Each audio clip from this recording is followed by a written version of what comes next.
It's not a clone of Earth. But for the first time, planet hunters think they have evidence of a planet about Earth's size that could have liquid water in orbit around another star. Kepler 186f, the outermost world of a 5-planet system, orbits about 3 times closer to its star than Earth is to the Sun. But that star, Kepler 186, is an M dwarf.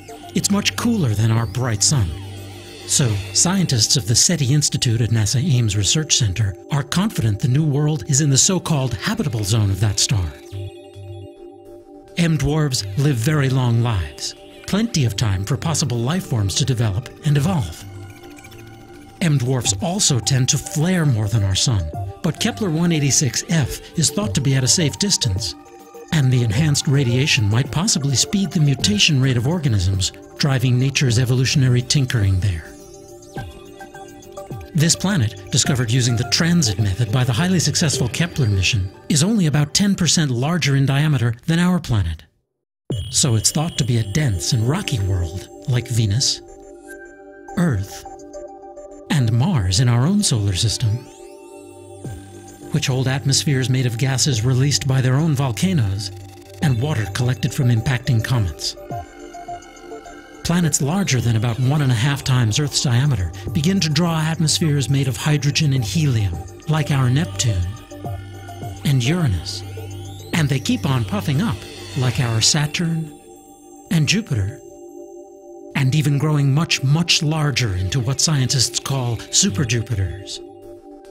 Gas giants are not conducive to life on their surfaces, if they even have solid surfaces. No one knows at this point what the surface of Kepler 186 is really like. If there is water, it could be frozen, because the planet is pretty far out in the star's habitable zone. But being larger than Earth, it might hold a thicker atmosphere, which could keep the temperature up and the water liquid.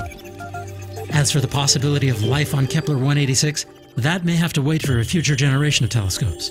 The planet is about 490 light-years away. We'd likely need a powerful space-based instrument to detect oxygen, ozone, or methane in its atmosphere. Seeing those gases in abundance would likely be the products of biology, life as we know it. Of course, there is a small, but not unrealistic chance that intelligent life could have evolved there.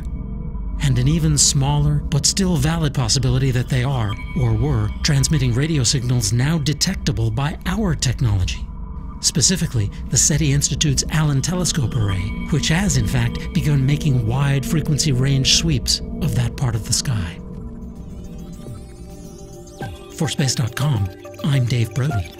And if you have a question about all this, tweet me at DavidSkyBrody.